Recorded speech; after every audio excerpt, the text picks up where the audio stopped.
نحمده ونستعينه ونستغفره ونؤمن به ونتوكل عليه ونعوذ بالله من شرور أنفسنا ومن سيئات أعمالنا من يهده الله فلا مضل له ومن يضلل فلا هادي له ونشهد أن لا إله إلا الله وحده لا شريك له ونشهد أن سيدنا وحبيبنا ومولانا محمدا عبده ورسوله الذي أرسله بالحق بشيرا ونذيرا وداعيا إلى الله بإذنه وسراجا منيرا وقد قال الله تعالى في كلامه المجيد وفي فرقانه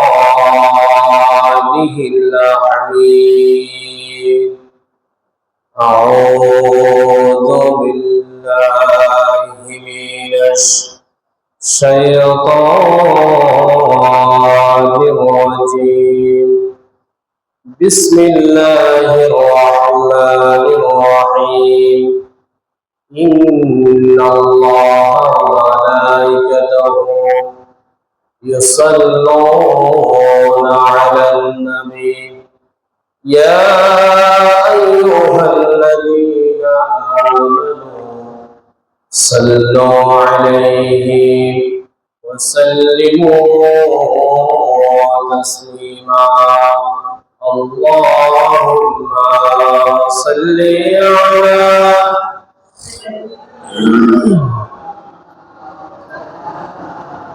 وعلى آل سيدنا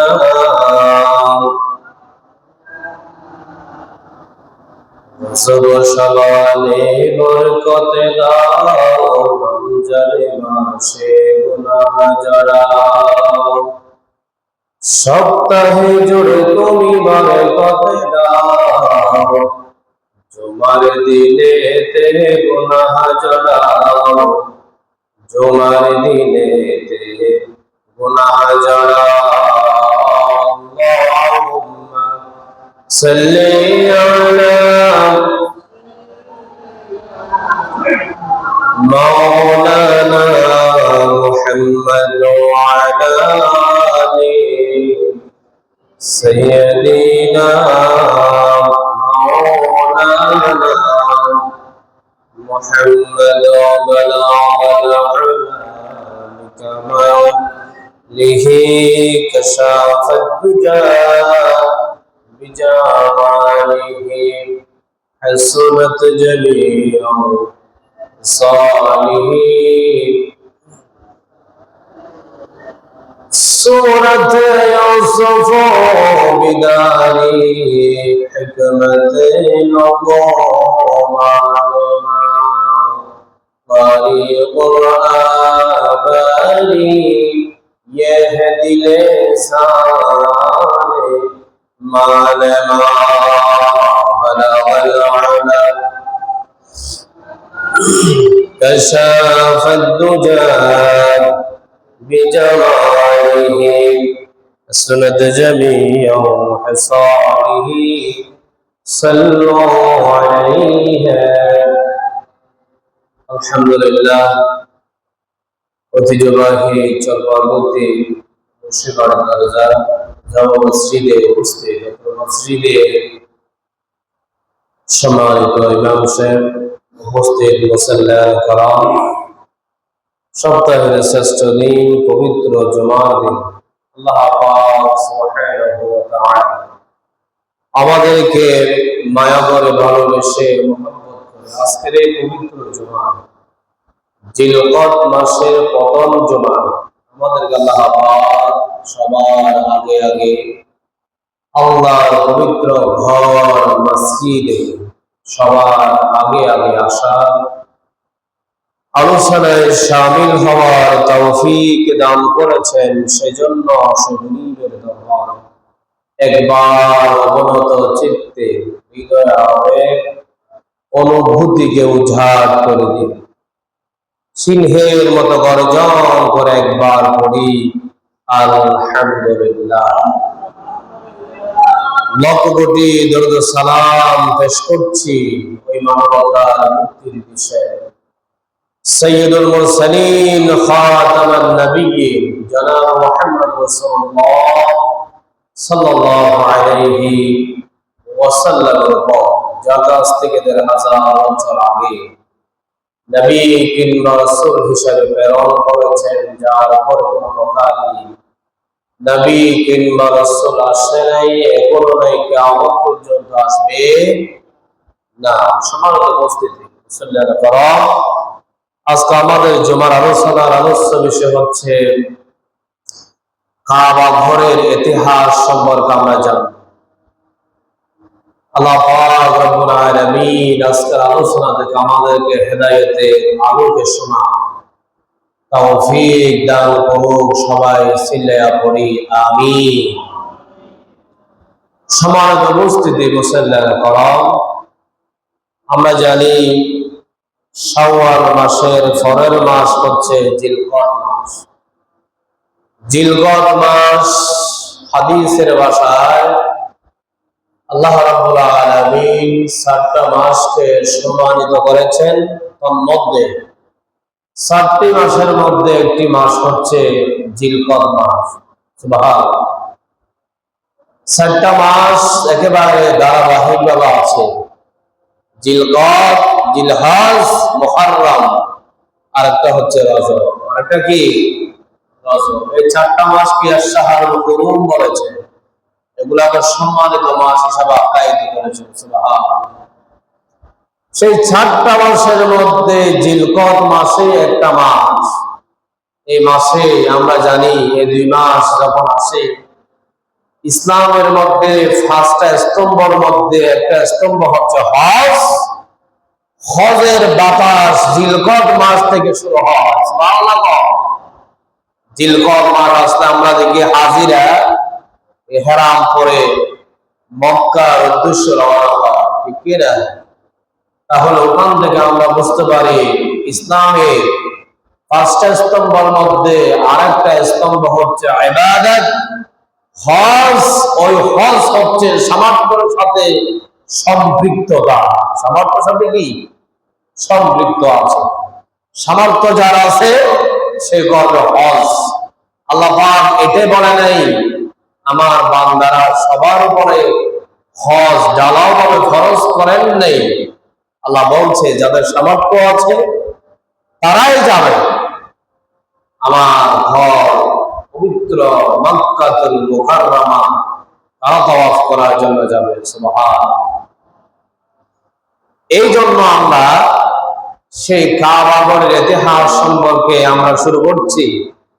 আমাদের আগামী জুমায় এভাবে ধারাবাহিক চলতেই থাকবে কোরবান পর্যন্ত, ঠিক না? আমরা মনোযোগ সহকারে শোনার জন্য চেষ্টা করব। আল্লাহর এই জমিনে ইবাদতের নিমিত্তে, আল্লাহর এই জমিনে ইবাদতের নিমিত্তে সর্বপ্রথম কাবা ঘর নির্মিত হয়েছে। সুবহানাল্লাহ। পৃথিবীর মধ্যে ইবাদতের ঘর সর্বপ্রথম যেটা নির্মিত হয়েছে সেটি হচ্ছে মক্কাতুল মুকাররমা। সুবহানাল্লাহ বলবেন না?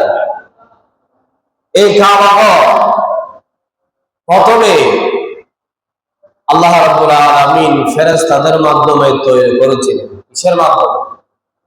ফেরেশতাদের মাধ্যমে। এরপরে কাবা ঘর দ্বিতীয়বারে যিনি নির্মাণ করেছেন আল্লাহ রাব্বুল আলামিন যে নবীকে দ্বারা, তিনি হচ্ছে হযরত আদম আলাইহিস সালাতু ওয়াস সালামকে।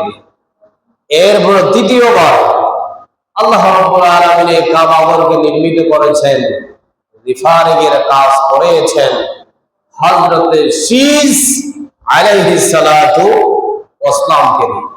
এরপরে চতুর্থবারে আল্লাহ রাব্বুল আলামিন এই কাবা ঘরের কনস্ট্রাকশনের কাজ শুরু করেছিলেন হযরতে ইব্রাহিম তার সন্তান হযরতে ইসমাঈল আলাইহিস সালাতু ওয়াসসালামকে দিয়ে।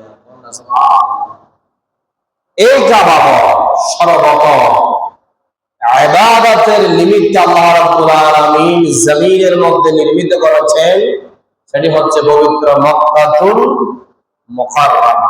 এই ঘরটিকে বলা হয় কাবা। আল্লাহর পবিত্র ঘর কাবা এবং মসজিদুল হারামের সঙ্গে গোটা পৃথিবীর 180 কোটি মানুষের 180 কোটি মানুষের মুসলমানদের আবেগ এবং তাদের অনুভূতি সেখানে মিশে আছে। সুবহানাল্লাহ। এই পবিত্র মক্কাতুল মুকাররমা আল্লাহ রাব্বুল আলামিন যেখানে নির্মাণ করেছেন সেটার ঠিক উপরে আল্লাহ রাব্বুল আলামিন আরেকটা সাত আসমানের উপরে মসজিদ নির্মাণ করেছেন, সেটিকে বলা হয় বাইতুল মামুর। বাইতুল কি? মামুর। ওটি হচ্ছে কাবা ঘরের ঠিক উপর, ঠিক উপর। আর কাবা ঘর হচ্ছে পৃথিবীর একটা সেন্টার অবস্থিত। সেন্টার মানে বুঝুন তো, মধ্যকার। সেন্টার মানে কি? মধ্যকারে। যেমন আমাদের বাংলাদেশের একটা রাজধানী আছে, সে রাজধানীর নাম হচ্ছে ঢাকা। রাজধানীর নাম কি? ঢাকা। ইসলামের মধ্যে একটা রাজধানী আছে, সেটার নাম হচ্ছে পবিত্র মক্কাতুল মুকাররমা। সুবহানাল্লাহ। ইসলামের রাজধানীর নাম কি? মক্কাতুল মুকাররমা, কাবা ঘর। সবাই বলেন, ইসলামের রাজধানীর নাম কি? মক্কাতুল মুকাররমা। মনে রাখবেন, ওরা জানার দরকার আছে মুসলমান হিসেবে। এরপরে আসেন প্রত্যেকটি দেশের রাজধানী, যেটি বলেছি মক্কাতুল মুকাররমা, যেমন রাজধানী আছে, ইসলামের রাজধানী হচ্ছে মক্কাতুল মুকাররমা। এই মক্কাতুল মুকাররমাকে আল্লাহ রাব্বুল আলামিন বিভিন্ন নামে সম্বোধন করেছেন, বিভিন্ন নামে সম্বোধন করেছেন। কোরআন, আল্লাহ রাব্বুল আলামিন কোরআন এবং হাদিসে সেই নামগুলো উল্লেখ করেছেন। আমি দলিল সহ বলতেছি, কান করা কথা শুনবেন।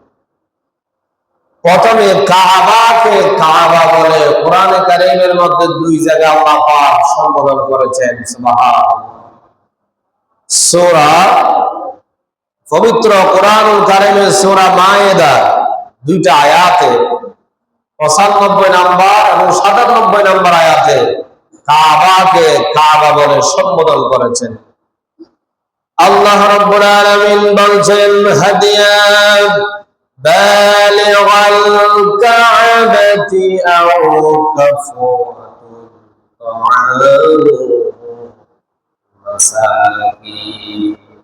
আরেক জায়গায় বলছেন, জাআলাল্লাহুল কাবাতাল বাইতাল হারাম। আল্লাহ রাব্বুল আলামিন তার এই পবিত্র ঘরকে, আল্লাহ তাআলা তার এই পবিত্র কাবাকে তিনি সম্মানিত করেছেন। এটিকে আল্লাহ পাক মানব জাতির ভিত্তি হিসাবে প্রতিষ্ঠা করেছেন। সুবহানাল্লাহ। মানব জাতির ভিত্তি হিসাবে কি করেছেন? প্রতিষ্ঠা করেছেন। এই কাবাকে কাবা বলে আল্লাহ পাক সম্বোধন করেছেন। 2 নাম্বার, আল্লাহ রাব্বুল আলামিন তার পবিত্র কাবা ঘরকে আল বাইত নামে অভিহিত করেছেন। সুবহানাল্লাহ। আল্লাহ রাব্বুল আলামিন কোরআনুল কারীমের সূরা আলে ইমরানের 97 নম্বর আয়াতে বলছেন, ওয়ালিল্লাহি আলান নাসি হিজ্জুল বাইতি মান ইসতাতা ইলাইহি সাবিলা। তোমাদের মধ্যে যাদের সামর্থ্য আছে, যাদের টাকা পয়সা আল্লাহ রাব্বুল আলামিন ধন দৌলত দিয়েছেন, তাদের উপর আল্লাহ রাব্বুল আলামিন হজ ফরজ করে দিয়েছেন। আল বাইতের ব্যাখ্যায় আসছে। আমাদের মধ্যে অনেক মুসলমান আছে হজ করবে বৃদ্ধকালে, এটা মনে করে, আছে না নাই? হজ তো যুবককালে করতে পারে না। অনেকে আমরা মনে করি এখন তো অনেক অন্যায় করি, অপরাধ করি, এখন তো হজ করলে হয়তো আল্লাহ কবুল করবে না। যখন আমার দাড়ি সাদা হয়ে যাবে, যখন আমার চামড়াটা টান টান হয়ে যাবে, লুজ হয়ে যাবে, তখন আমরা মনে করি আমার উপরে হজ, তখন ফরজ হবে, আমরা এটা মনে করি। আল্লাহ পাক রব্বুল আলামিন বলছে, আমার বান্দারা তোমরা যখন হজ করবে, বৃদ্ধকালে হজ করলে হয়তো তোমার সেই দিন টাকার সামর্থ্য থাকতে পারে, আর্থিক ভাবে তোমার সামর্থ্য থাকবে না, শারীরিক ভাবে তোমার সামর্থ্য থাকবে না, তোমার হয়তো তুমি ধনী মানুষ, টাকা আছে, অর্থ আছে, তোমার তখন সামর্থ্য থাকবে না। আল্লাহ রাব্বুল আলামিন বলছে হজ করার জন্য সামর্থ্য লাগবে, শারীরিক শক্তিও লাগবে। সামর্থ্য, শারীরিক শক্তির দরকার আছে না নেই? যারা হজ করতে যায় বৃদ্ধকালে অনেকে মারাও যায়, আছে না নেই? তার যখন শক্তি থাকবে না, সেখানে অনেক মানুষের ভিড়, সেখানে যখন হাজর আসওয়াদের মধ্যে চম্বল করার জন্য যাবে, একসাথে যখন হাজার হাজার লক্ষ লক্ষ মানুষ যখন আপনাকে ধাক্কা দিবে, তখন আপনার থেকে ওই ধাক্কাকে সহ্য করা শক্তি থাকতে হবে। যখন আপনি মৃত্যুকালে যাবেন অনেক সমস্যা হতে পারে। এই জন্য আল্লাহ নবী বলছেন, আমার উম্মতরা যদি তোমাদের সামর্থ্য থাকে, তোমরা যুবককালে তোমরা হজ আদায় করে না। আমরা অনেকে মনে করি যুবককালে হজ করতে গেলে সেটাকে আমি রাখতে পারবো কিনা, অনর্থ গুনাহ করি, আছে না নাই? অনেকে আছে এটা মনে করে, আরে ভাই আপনি একবার যে দেখেন, আপনি যদি কাটি মুসলমান হয়ে থাকেন, আল্লাহর বান্দা হয়ে থাকেন, আপনি যখন কাবার মধ্যে যাবেন তখন আপনার থেকে আর দুনিয়ার কথা মনে পড়বে না। যারা হজ করে এসেছে তাদের থেকে জিজ্ঞেস করবেন আসলে সেখানে গেলে কে রকম লাগে। যারা গেছে তারা বলে, কথা বলতে বলতে চুপ দিয়ে পানি পড়ে যায়, আছে না নাই?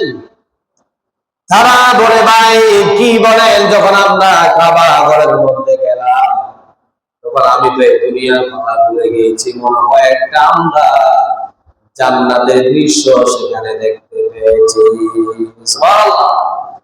এই জন্য যারা খাঁটি মুমিন আল্লাহর বান্দা, যখন তারা হজ করবে যুবক কালে হলেও তারা ওখান থেকে আসার দুনিয়ার কোন লোক লালসায় পড়বে না, অন্যায় করবে না, অবিচার করবে না, আল্লাহর হুকুম আহকাম মেনে চলার জন্য চেষ্টা করবে। আল্লাহ পাক এই জন্য বলছেন, ওয়ালিল্লাহি আলান নাসি হিজ্জুল বাইতি মান ইসতাতা ইলাইহি সাবিলা। আল্লাহ পাক এই জন্য আয়াতের মধ্যে বলছো, আমার বান্দারা যখন তোমাদের কাছে সামর্থ্য থাকবে, যুবক কাল হোক আর বৃদ্ধ কাল হোক, সেদিকে তাকার দরকার নাই, সাথে সাথে তোমরা গিয়া হজ আদায় করে নাও। এই জন্য আমাদেরকে এই আয়াত থেকে শিক্ষা নিতে হবে, বৃদ্ধকালে আমরা হজ করার জন্য প্রস্তুত থাকবো না।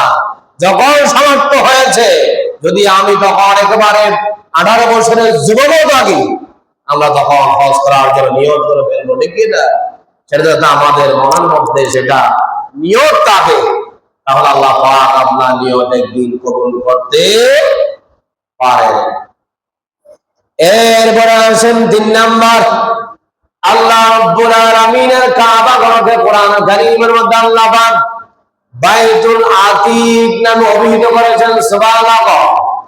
সেটা আমার মুখের কথা না, সূরা হজের 29 নম্বর আয়াত আল্লাহ পাক বলছেন, সুম্মাল ইয়াকুদু তাফাসাহুম ওয়াল ইউফু নুযুরাহুম ওয়াল ইয়াতাওয়াফু বিল বাইতিল আতীক। আল্লাহু আকবার। আল্লাহ পাক ইরশাদ করছেন, তারা যেন ময়লাগুলোকে দূর করে নেয়, তারা যেন তাদের মান্নত গুলোকে পূরণ করে নেয়, আর এই সুকাসির ঘরের তাওয়াফ যেন তারা আদায় করে নেয়। এই আয়াতের ব্যাখ্যা দ্বারা বোঝা যায় হজ করতে হয় কেন। এটা একদিন ফরজ ইবাদত।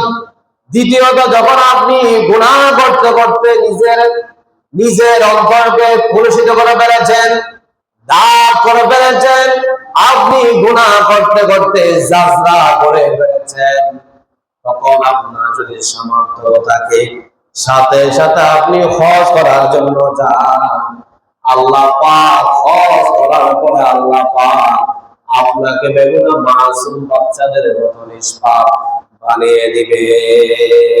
সুবহানাল্লাহ। এই আয়াতের ব্যাখ্যা এটা আসছে, আল্লাহ রাব্বুল আলামিন বলছে, আমার বান্দারা, যখন তোমরা গুনাহ করতে করে নিজেকে একেবারে অন্ধকারের মধ্যে নিয়ে গেছো, গুনাহ করতে করতে একেবারে পাপ কাজ করতে করতে তোমরা এমন অন্ধকারে পড়ে গেছো, সেখান থেকে উদ্ধার হওয়ার জন্য যদি সামর্থ্য থাকে, সামর্থ্য থাকে, সাথে সাথে তোমরা আমার কাবায় চলে যাও।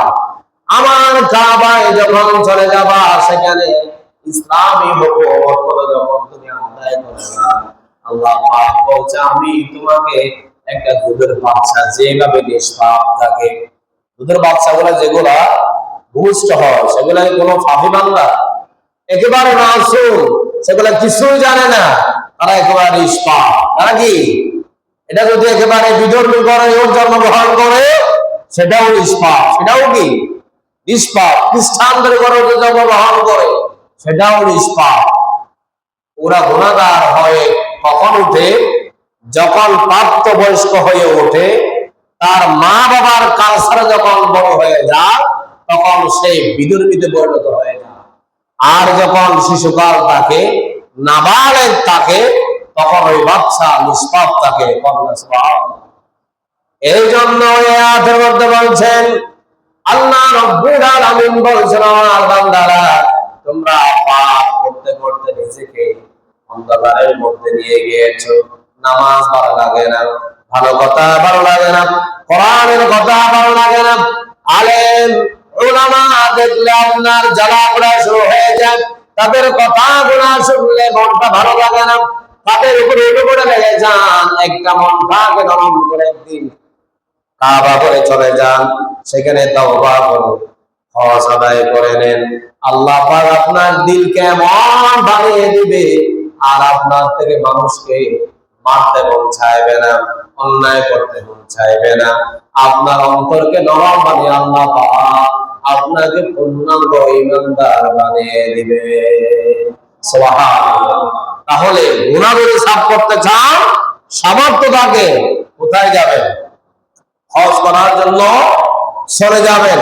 সামর্থ্য নাই, টাকাও নাই, গুনাহ করতে করতে একেবারে নিজের অন্তরকে দাগ যুক্ত করে ফেলেছি, তাহলে কি করতে হবে? তওবা করবেন, মসজিদের মধ্যে এসে আল্লাহর কাছে কান্নাকাটি করে আপনার ওই গুনাহ মাফ করবেন। আল্লাহ বলছে, আমার বান্দা যদি মাফের মতো যদি আমার কাছে মাফ চাইতে পারে, আমি আল্লাহ আমার ওই বান্দাকে মাফ করে দেব। আল্লাহ পাক সব পথ খোলা রেখেছেন বান্দাদের জন্য। আল্লাহ বলছে, আমার বান্দাদেরকে আমার থেকে জাহান্নামে জ্বালাতে চাই না, আমি চাই আমার সব বান্দা জান্নাতের অধিবাসী হয়ে যাক। এরকম আল্লাহ, এরকম রব, এরকম প্রভু আর কারো ধর্মের মধ্যে নেই। এটা আমরা মুসলমানদের জন্য নিয়ামত হিসেবে পেয়েছি। সুবহানাল্লাহ। আল্লাহ রাব্বুল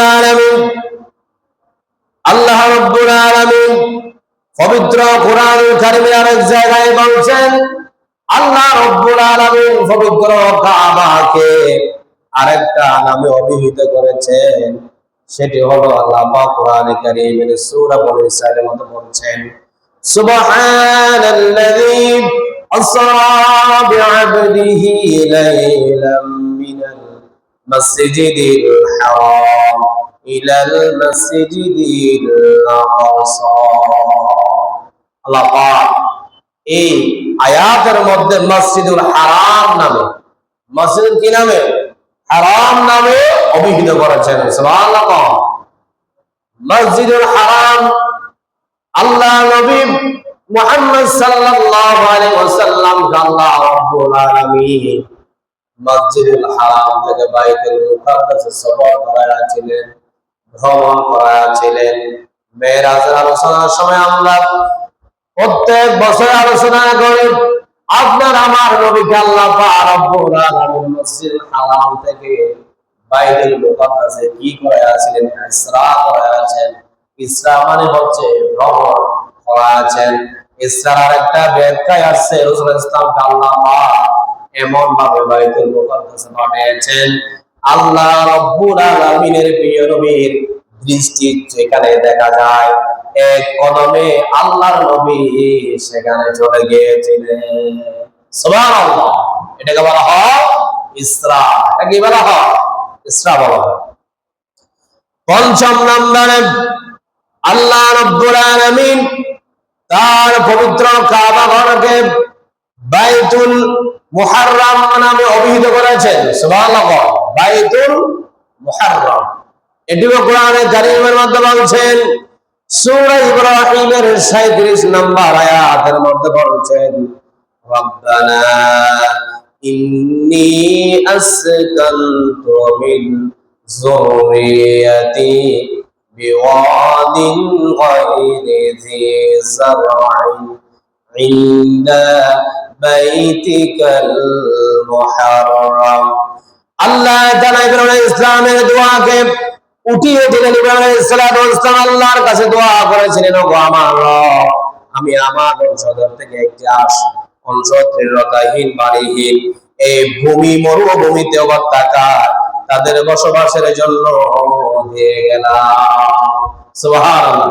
ইব্রাহিম আলাইহিস সালাম দোয়া করেছিলেন আল্লাহ রাব্বুল আলামিনের কাছে, ওগো আল্লাহ রাব্বুল আলামিন, আপনি আমাকে আপনার নবী বানিয়েছেন, এই জন্য আপনার কাছে শুকরিয়া আদায় করছি। আমি দুনিয়া থেকে চলে যাওয়ার পরে আপনি যেন আমার বংশধর থেকে আমার পরে যিনি নবী হবেন তাকে নবী মনোনীত করেন। আল্লাহ পাক ইব্রাহিম আলাইহিস সালামের দোয়াও কবুল করেছেন। আমার নবী মুহাম্মদ সাল্লাল্লাহু আলাইহি ওয়াসাল্লাম কুরাইশ বংশে ইব্রাহিম আলাইহিস সালাম তাদের বংশধর থেকেও তাকে নবী বানিয়েছেন। সুবহানাল্লাহ। এবার আল্লাহ রাব্বুল আলামিন তার কাবা ঘরকে বাইতুল্লাহ নামে অভিহিত করেছেন। সূরা বাকারার 125 নম্বর আয়াতে সেটার দলিল দিয়েছেন, ওয়াহিদনা ইলা ইব্রাহিম ওয়া ইসমাঈলা আন তাহিরা বাইতিয়া লিত-তাইফিনা ওয়াল-আকিফিনা ওয়ার-রুক'ইস সুজুদ। আল্লাহু আকবার। এই আয়াতের মধ্যে বলছেন, ও ইসমাঈল, ইব্রাহিম আলাইহিস সালাতু ওয়াস সালামের সন্তান ইসমাঈল আলাইহিস সালাতু ওয়াস সালামকে আল্লাহ পাক নির্দেশ দিয়েছেন, ও ইসমাঈল, তুমি আমার নামাজীদের জন্য, রুকুকারীদের জন্য, সিজদাকারীদের জন্য, ইতিকাফকারীদের জন্য তুমি আমার পবিত্র মক্কাকে তুমি পবিত্র করো, পায়ে পরিষ্কার করো। মক্কাতুল মুকাররমা পরিষ্কার করেছেন সাধারণ কোন মানুষ নয়, আল্লাহর নবীরাও কাবা ঘরকে কি করেছেন? পরিষ্কার করেছেন। আর কাবা ঘরের পরে 2 নম্বরে মসজিদে নববী, 3 নম্বরে বাইতুল মুকাদ্দাস। এরপরে যে মসজিদের জমিনের মধ্যে যে আল্লাহর ঘরের সম্মান উঁচু করেছেন সেটি হলো জুমা মসজিদ। কি মসজিদ? 4 নম্বরে কোন মসজিদের সম্মান বাড়িয়ে দিয়েছে? জুমা মসজিদের সম্মান বাড়িয়ে দিয়েছে। নবীরা আল্লাহর ঘর পরিষ্কার করেছে, আর আমরা মুসল্লি হয়ে বাড়ির দরজার মসজিদটাও আমরা পরিষ্কার করি না। আমরা দেখে থাকি মুয়াজ্জিন সাহেব আছে, উনি তো পরিষ্কার করা আমাদের কাজ কি? বলো কি না? এরকম অনেক মানুষ আছে, ইমাম সাহেব আর মুয়াজ্জিনের দিকে তাকিয়ে থাকে। আরে আপনিও তো মুসলমান, আপনিও তো আল্লাহর বান্দা, আপনার থেকেও তো জান্নাতের দরকার আছে না? আছে। সব সব তো শুধু ইমাম সাহেব আর মুয়াজ্জিন সাহেব যদি নিয়ে যায়, তাহলে আমরা কি নিয়ে যাব? আমাদেরও সওয়াবের দরকার আছে না?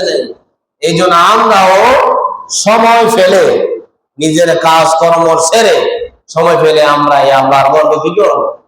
পরিষ্কার করব। মুয়াজ্জিন সাহেবকে একটু আমরা সাহায্য সহযোগিতা করব।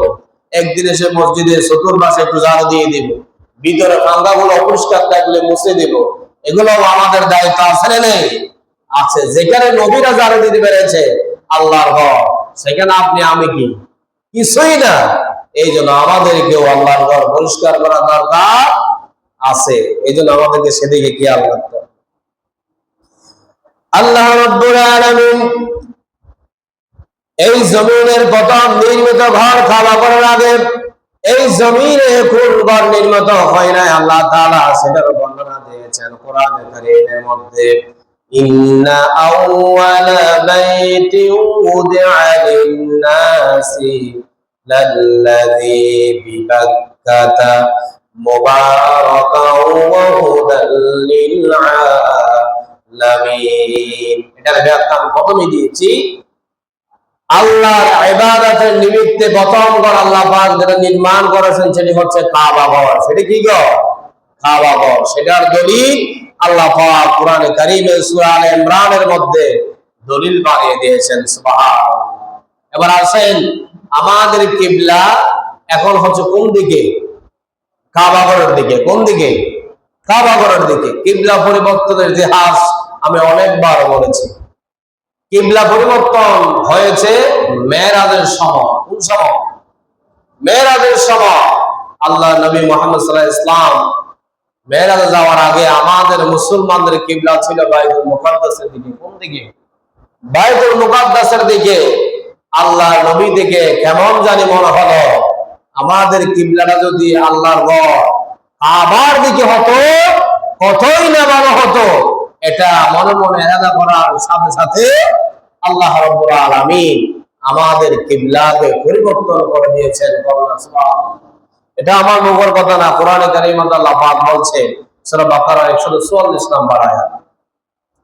আল্লাহ রাব্বুল আলামিন পবিত্র কোরআনুল কারীমের সূরা বাকারা 144 নম্বর আয়াতে বলছেন, قد نرى تقلب وجهك في السماء فلنولينك قبلة ترضاها فول وجهك شطر المسجد الحرام। আল্লাহ পাক বলছে আমার নবী যখন মক্কা থেকে বাইতুল মুকাদ্দাসে গেল, বাইতুল মুকাদ্দাসে যাওয়ার পরে সেখানে নামাজ আদায় করলাম। জোহরের নামাজ 4 রাকাত নামাজ আদায় করলো। সেখানে 2 রাকাত 3 রাকাত শেষ হয়ে গেল। চতুর্থ রাকাতে যখন আমার আপনার নবী দাঁড়ালাম, তখন সাথে সাথে তার নামাজের মধ্যে হঠাৎ মনে পড়ে গেল কাবার কথা। তিনি বলছেন, ও আল্লাহ, আমাদের কাবাটা, আমাদের কিবলাটা যদি কাবার দিকে হতো কতই না ভালো হতো। সাথে সাথে আমার নবী মনে মনে রাজা করার সাথে সাথে আল্লাহ রাব্বুল আলামিন সেটা তিনি জেনে গিয়েছেন, জিবরাইলকে পাঠিয়ে দিয়েছে। ও জিবরাইল, যাও আমার বন্ধুকে বলে দাও বাকি 1 রাকাত কাবার দিকে ঘুরে পড়ার জন্য আজকে থেকে আমি আল্লাহ রাব্বুল আলামিন মুসলমানদের কিবলা বানিয়ে দিলাম মক্কাতুল মুকাররমার দিকে। সুবহানাল্লাহ। ওই দিন আমাদের কিবলা পরিবর্তন হয়ে গিয়েছে। সুবহানাল্লাহ। সেই দিন থেকে আমরা আমাদের কিবলার দিকে নামাজ পড়ে আমরা কিবলা হচ্ছে পশ্চিম দিকে, আমরা যেটা জানি এটা হচ্ছে মক্কাতুল মুকাররমা এদিকে। কোন দিকে? পশ্চিম দিকে। এই জন্য আমরা পশ্চিম দিকে নামাজ আদায় করি। আর আল্লাহ রাব্বুল আলামিন যে একটু আগে বলেছি 3টা মসজিদ বড় বড়, একটা মসজিদ হচ্ছে কাবা, দ্বিতীয়টা হচ্ছে মসজিদে নববী, 3 নাম্বার হচ্ছে মসজিদে আকসা। এই 3টার উদ্দেশ্য আপনি ভ্রমণ করতে পারবেন। কি করতে পারবেন? ভ্রমণ করতে পারবেন। টাকা পয়সা খরচ করে সেখানে ইবাদত করার জন্য নিয়ত করে যেতে পারবেন।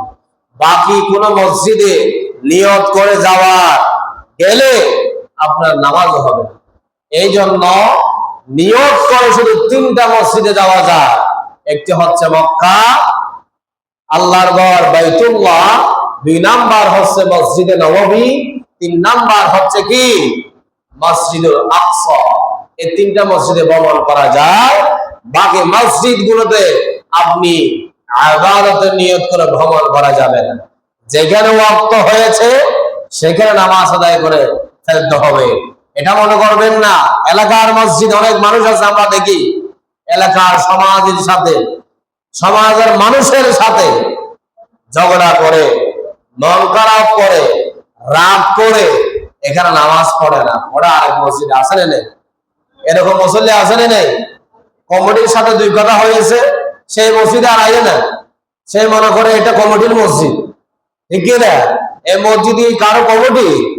এটা হচ্ছে আল্লাহর ঘর, মুক্ত জায়গা, এটা ওয়াকফ করে দেওয়া হয়। এই জন্য এই মসজিদের কর্তৃত্ব যেন এক ব্যক্তি ভাবার দেখাতে না পারে।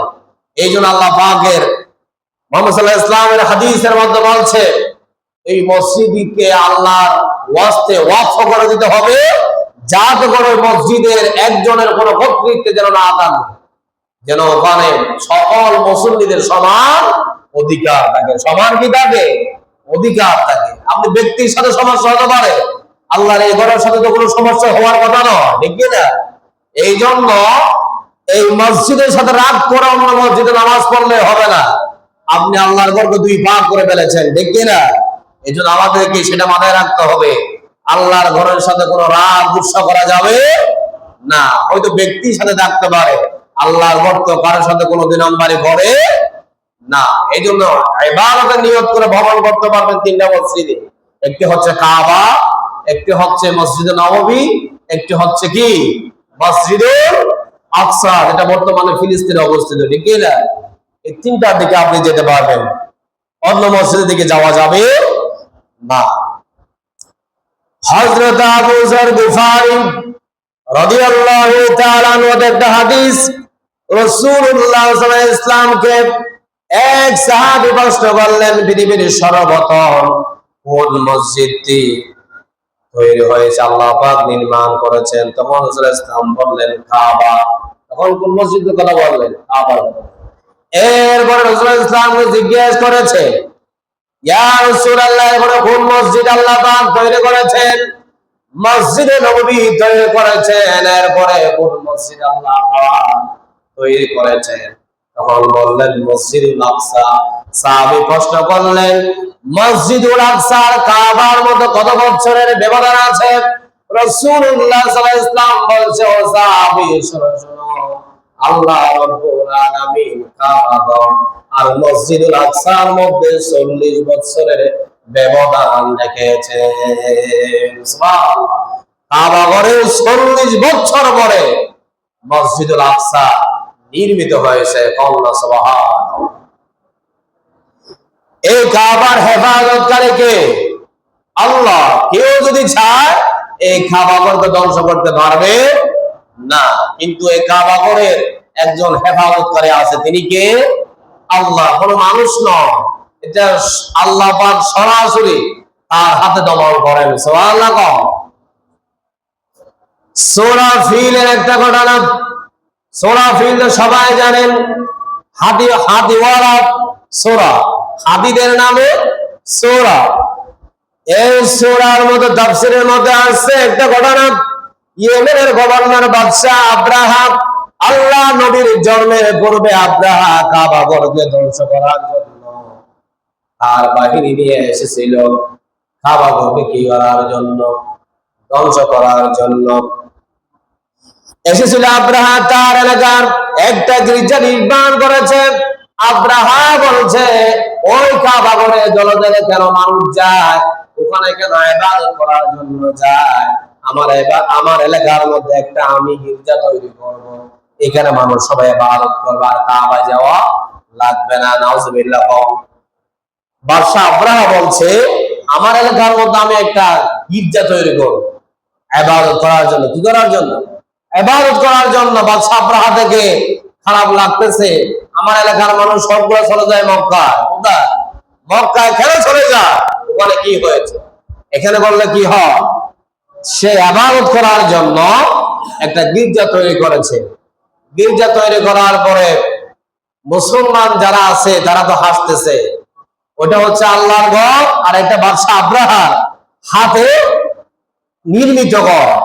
আর কোনটা আল্লাহর ঘর মানুষের যদি বিবেক থাকে সেটা তো অবশ্যই বুঝতে পারে, ঠিক না?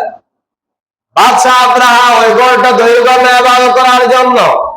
এখানে কে বা কারা ওখানে বলতিয়া করে দিয়েছে একদিন। বাদশা আব্রাহা সাথে সাথে রাগান্বিত হয়ে গিয়েছে।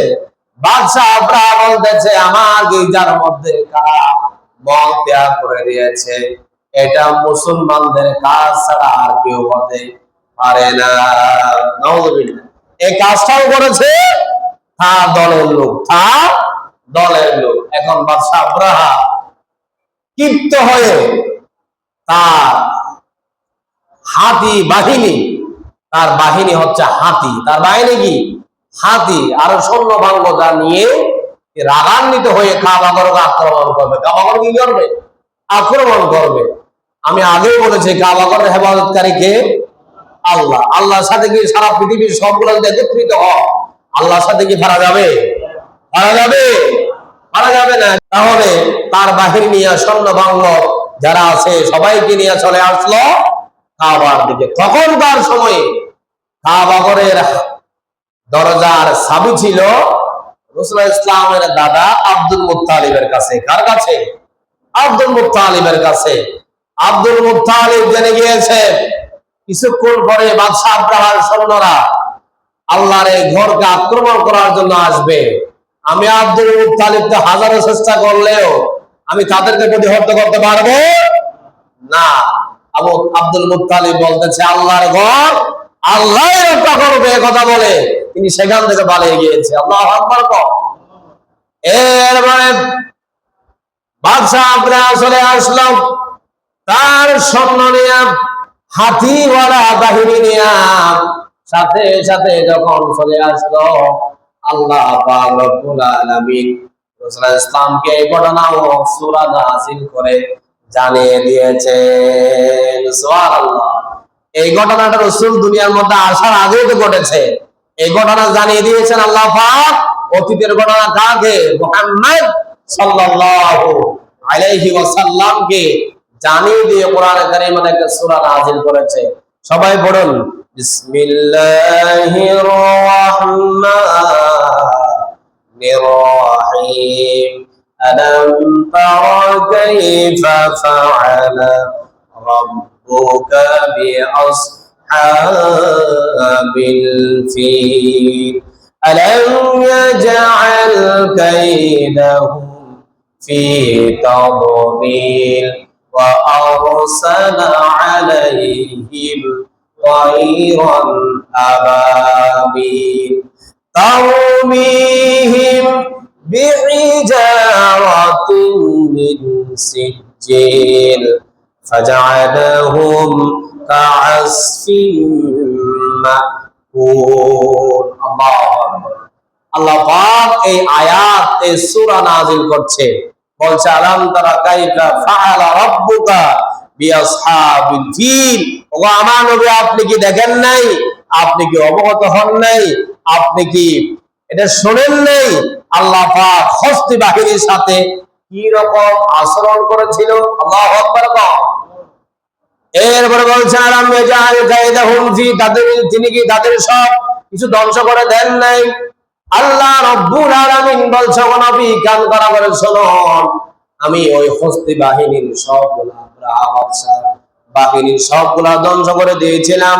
ওয়া আরসালা আলাইহিম তায়রান আবাবিল, যাকে যাকে একটা ফাঁকি আমি পাঠিয়ে দিয়েছিলাম, ওই ফাঁকির পায়ের গোড়ালির মধ্যে একটা পাথর আমি আল্লাহ পাক সেখানে দিয়েছিলাম।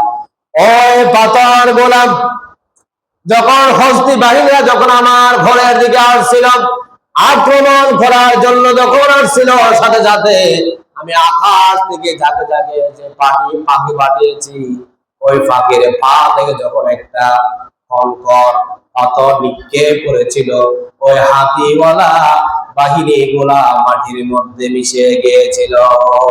সুবহানাল্লাহ। তাফসীরের মধ্যে আসছে ওই পাথরের ফালার কতটুকু ছিল, একটা মানুষকে যখন অস্ত্র দিয়ে যখন ফায়ার করা হয়, জায়গার মতো ওই মানুষটা মৃত্যুবরণ করে, ওই গুলির আঘাতে মানুষটা মরে যায়। আল্লাহ পাক বলছে ওই গুলি থেকে আরো হাজার হাজার পাওয়ারফুল হলো আমার ফাকির পায়ের মধ্যে যে পাথরটা ছিল। সুবহানাল্লাহ। ওই পাথর দিয়ে আব্রাহার সৈন্য যেগুলা এসেছিল হস্তি বাহিনী সহ সবগুলাকে ধ্বংস করে দিয়েছে আল্লাহ পাক। সুবহানাল্লাহ। তাহলে এখান থেকে বোঝা যায় আল্লাহর ঘরের হেফাজতকারী আল্লাহ নিজেই। সুবহানাল্লাহ। এই জন্য আমাদেরকে এখান থেকে শিক্ষা নিতে হবে, আল্লাহ মহা পরাক্রমশালী প্রজ্ঞাময়। আল্লাহ সব শুনেন, সব দেখেন, এটা মনে মনে সব সময় আমাদেরকে এরাদা করতে হবে। পাপ কাজ করতেছি, আল্লাহ দেখতেছে না, এটা মনে করলে ভুল হবে। কি হবে? ভুল হবে। এই জন্য আমরা সব সময় আল্লাহকে ভয় করে সালাত তৌফিক দান করুক আল্লাহ পাক আমাদেরকে। আজকের আলোচনা থেকে শিক্ষাটা অর্জন করার তৌফিক দান করুক। সবাই পড়েন আমিন। ওয়া তৌফিক ইল্লা বিল্লাহ। আসসালামু আলাইকুম ওয়া রাহমাতুল্লাহ।